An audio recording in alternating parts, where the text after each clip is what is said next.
અમદાવાદમાં ગેરકાયદે બાંધકામોને લઈને ડિમોલિશનની કામગીરી ચાલી રહી છે। મકરબામાં એલિટ રો હાઉસમાં ડિમોલિશનની કામગીરી કરાઈ। 292 જેટલા મકાન પર ફરી વળ્યું છે બુલડોઝર, એટલે કે એએમસીનું બુલડોઝર। હવે જે પણ ગેરકાયદે બાંધકામો છે તેના પર એક પછી એક ફરી રહ્યું છે।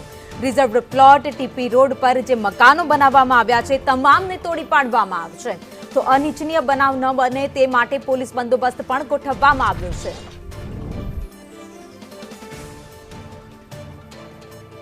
અમદાવાદ શહેરમાં ફરી એકવાર મેગા ડિમોલિશનની કામગીરી હાથ ધરવામાં આવી છે। મકરબામાં આવેલ એલિટ રો હાઉસમાં ડિમોલિશન શરૂ કરી દેવામાં આવ્યું છે। કોર્પોરેશનની ટીમો બુલડોઝર સાથે ત્યાં પહોંચી ગઈ છે અને કોઈ પણ રીતે કોઈ અનિચ્છનીય બનાવ ન બને તે માટે પોલીસના જવાનો પણ ત્યાં છે। શહેરમાં ફરી એક વખત મેગા ડિમોલિશન હાથ ધરવામાં આવ્યું છે। અમદાવાદ મ્યુનિસિપલ કોર્પોરેશન દ્વારા જેટલી પણ ગેરકાયદે બાંધકામો છે તેના પર હાલ બુલડોઝર ફેરવવામાં આવી રહ્યું છે।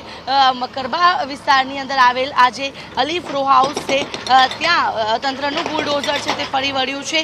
292 જેટલા મકાનો એએમસી દ્વારા તોડી પાડવામાં આવ્યા છે। કોર્પોરેશનનો રિઝર્વ પ્લોટ હતો અને ટીપી રોડ હતો જેના પર આ ગેરકાયદે બાંધકામો ઊભા કરી દેવામાં આવ્યા હતા। ત્યારે જોઈ શકાય છે કે અત્યારે તમામ બાંધકામોને હાલ દૂર કરવામાં આવી રહ્યા છે। તંત્રનું બુલડોઝર છે કે જે અહીંયા ફરી વળ્યું છે અને તમામ ગેરકાયદે બાંધકામો છે તેને દૂર કરવાની કામગીરી કરવામાં આવી રહી છે। કોઈ પણ અનિચ્છનીય બનાવ ન બને તે માટે ખાસ કરીને પોલીસનો બંદોબસ્ત પણ અહીંયા ચુસ્ત ખડકી દેવામાં આવ્યો છે, જેથી કરીને કોઈ પણ જે અનિચ્છનીય બનાવ છે તે ન બને તેની તમામ પૂરતી તકેદારી છે તે રાખવામાં આવી રહી છે। ત્યારે જોઈ શકાય છે કે પોલીસના બંદોબસ્તની વચ્ચે હાલ આ તમામ ગેરકાયદે બાંધકામો છે તે દૂર કરવામાં આવી રહ્યા છે। અમદાવાદ મ્યુનિસિપલ કોર્પોરેશનની ટીમ પણ અહીંયા તૈનાત જોવા મળી રહી છે અને આ આખી ગેરકાયદે બાંધકામો છે તેને દૂર કરવા માટેની કામગીરી તંત્ર દ્વારા શરૂ કરવામાં આવી છે, જેમાં અલીફ રો હાઉસ પર તંત્રનું બુલડોઝર ફરી વળ્યું છે।